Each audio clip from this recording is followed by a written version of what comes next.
before humanity mapped the stars, before science explained the storms, before religion promised salvation, there were the gods. In ancient Greece, every earthquake, every plague, every victory, every tragedy was believed to be the work of beings more powerful than imagination itself. They were beautiful, cruel, jealous, immortal, and they ruled not from heaven, but from the peak of Mount Olympus. Their stories gave birth to Western civilization. They inspired empires, literature, philosophy, and war. But beneath the glory of Greek mythology lies something darker, a world where fathers devoured their children. Heroes were doomed by prophecy. Monsters lurked beyond the edge of the known world. And even the gods themselves feared fate. This is the story of Greek mythology. In the beginning, there was chaos. Not chaos as we understand it today. Not disorder, not destruction, but emptiness. An infinite void before time itself. And from that void emerged the first primordial beings. Gaia, the earth. Tartarus, the abyss beneath creation. Erebus, darkness. Nyx, the night. These were not gods in the human sense. They were forces of existence itself. Gaia gave birth to Uranus, the sky. Together, they created the Titans, colossal beings of unimaginable power. But paradise did not last. Uranus feared his own children, so he imprisoned them deep within the earth. And from that cruelty came the first great rebellion. Gaia turned to her son Cronus and handed him a sickle forged from the bones of the earth itself. One night, as Uranus descended from the heavens, Cronus struck. The sky god fell, and with his blood, monsters were born. But Cronus would soon learn the same terrifying truth that destroys every tyrant. Power creates fear, and fear creates monsters. Cronus had become king of the universe, but a prophecy haunted him. One day, one of his children would overthrow him, so each time his wife Rhea gave birth, Cronus swallowed the child whole. Hestia, Demeter, Hera, Hades, Poseidon, one by one, consumed. But when Zeus was born, Rhea refused. She hid the infant in a cave on Crete and tricked Cronus into swallowing a stone wrapped in cloth. Hidden from the king of the Titans, Zeus grew stronger, and when the time came, he returned, not as a child, but as a challenger to the throne of creation itself. The war that followed would shake the cosmos, titans against gods, mountains torn apart, oceans boiling, lightning splitting the heavens. For 10 years, the universe burned. And when the war finally ended, Zeus cast the Titans into Tartarus, a prison beneath reality itself. The age of the Olympians had begun. Mount Olympus was believed to be the home of the gods, a towering mountain hidden above the mortal world. To the Greeks, Olympus wasn't just a place. It was the center of divine power. Here, the gods feasted on ambrosia, drank nectar, and watched humanity like pieces on a chessboard. And ruling over all of them was the king of the gods himself. Zeus ruled the skies with thunder in his hand, but the king of the gods was not wise because he was moral. He ruled because he was feared. Poseidon controlled the seas. Sailors prayed to him, feared him, and blamed him for every storm. Hades did not rule hell. He ruled the dead, and unlike many Olympians, he was often the fairest among them. Athena was wisdom, strategy, civilization itself, but even wisdom could become ruthless. Aphrodite could start wars with desire alone. Greek mythology was not merely a world of gods, it was a world of monsters, creatures born from curses, revenge, and divine punishment. Medusa, Once a beautiful woman, transformed into a monster by Athena, snakes for hair, eyes that turned men to stone. But Medusa's story is not just horror, it is tragedy. The Minotaur, half man, half bull, hidden in a labyrinth designed so perfectly, no one could escape. The Hydra, a gigantic serpent-like monster with multiple heads, each one capable of striking with deadly precision. But what made the Hydra truly horrifying wasn't its venom or its monstrous strength. Whenever one of its heads was cut off, two more would grow back in its place. Cerberus. Known as the Hound of Hades, Cerberus was no ordinary beast. He was a gigantic black dog with 3 vicious heads, razor-sharp teeth, glowing eyes, and a serpent's tail that writhed behind him like a living whip. Cerberus served one purpose: to guard the entrance to the realm of Hades. He allowed the souls of the dead to enter freely, but no soul was ever allowed to leave. In the world of Greek mythology, heroes were not born to live peaceful lives. They were chosen for suffering, for impossible journeys, for brutal wars, for tragedies written by the gods. These legends were not simple stories of good versus evil. They were tales of pride, sacrifice, revenge, and fate. And no matter how powerful a hero became, no one escaped tragedy forever. First came Heracles, known to many as Hercules, the strongest hero in all of Greek mythology. Born as the son of Zeus, Heracles possessed incredible strength from childhood. He defeated monsters, battled giants, and completed the legendary 12 labors. Impossible tasks meant to destroy him. He slew the Hydra, captured Cerberus, and defeated beasts no mortal dared face. But despite his power, Heracles lived a life filled with pain.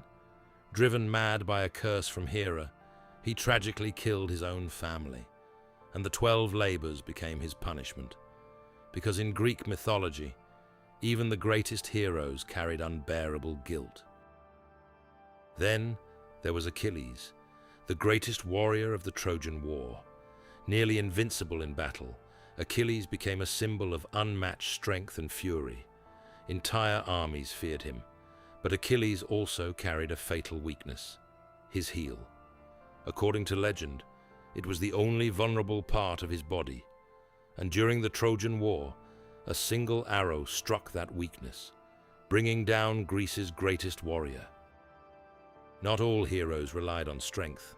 Odysseus survived through intelligence. After the fall of Troy, he began a journey home that lasted 10 long years. But the gods turned the seas against him. He faced monsters, shipwrecks, curses, and temptation. He blinded the Cyclops Polyphemus, escaped the deadly sirens, and journeyed into the Underworld itself. But every victory came at a cost. Odysseus watched his friends die one by one as he struggled to return home.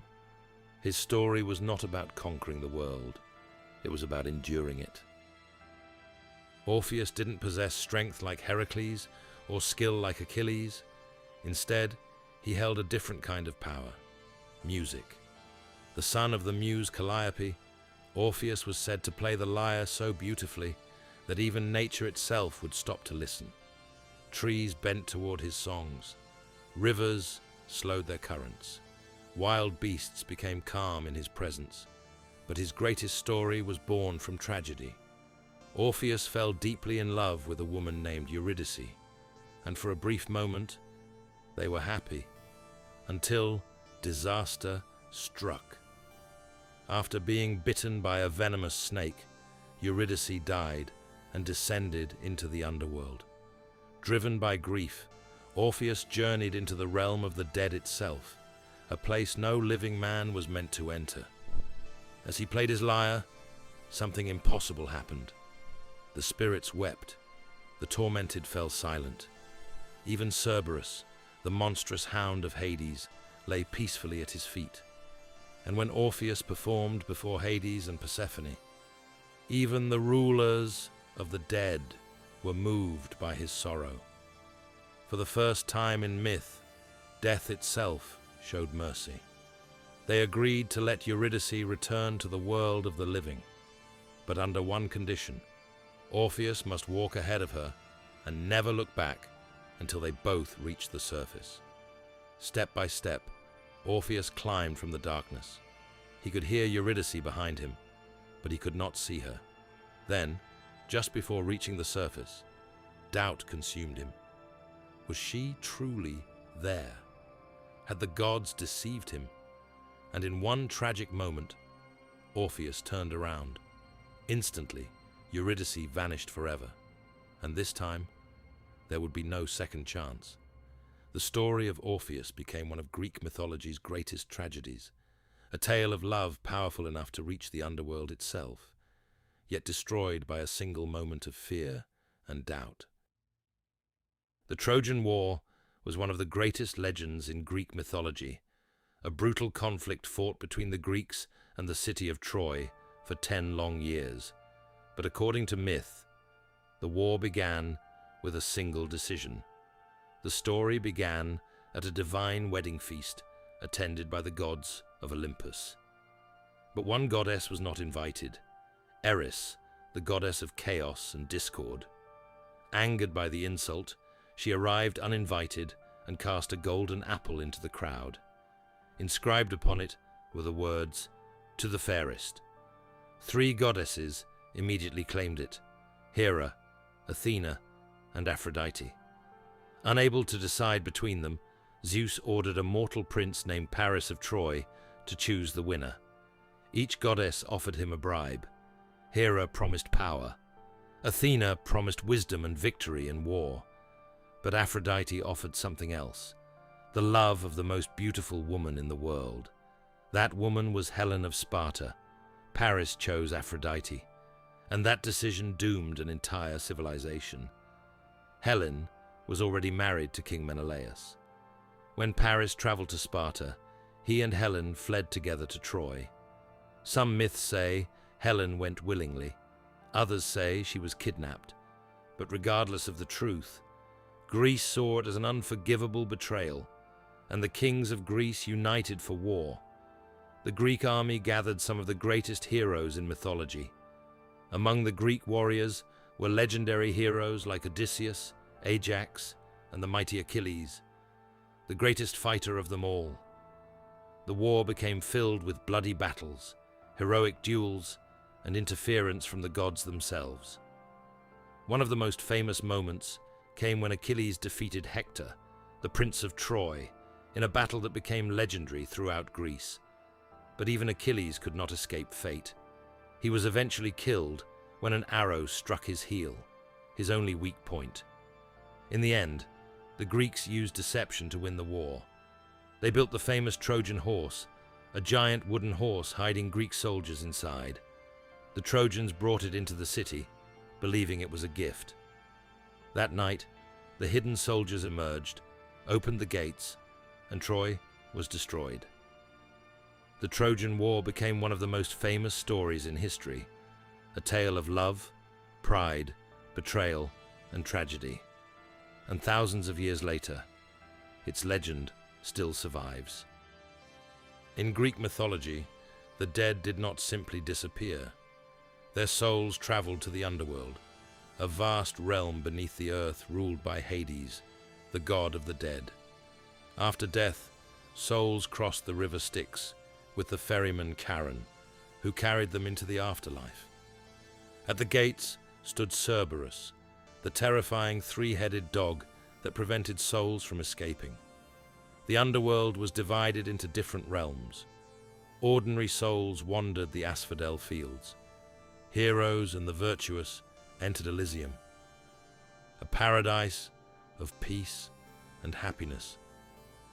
But the wicked were condemned to Tartarus, a dark abyss filled with eternal punishment. Ruling over it all were Hades and Persephone, king and queen of the underworld. To the ancient Greeks, this realm represented the mystery of death and the fate awaiting every mortal soul. Because in Greek mythology, no one could escape the journey into the underworld. Thousands of years have passed since the temples of Greece echoed with prayers to Zeus, yet the myths remain, in our stories, in our films, in our language, in ourselves, because Greek mythology wasn't just about gods and monsters. It was about humanity, our ambition, our fears, our love, our violence, our search for meaning in a world that often feels ruled by chaos. The Greeks understood something timeless, that every civilization creates myths, because every human being is trying to understand the same mystery. Who are we? And what kind of story are we living in? If you enjoyed this journey through Greek mythology, make sure to like the video, subscribe to the channel, and turn on notifications so you never miss a new myth, monster, or legendary hero. And before you go, let me know down in the comments, where in the world are you watching from? It's always amazing seeing how far these ancient stories have traveled after thousands of years. Until next time, the myths live on.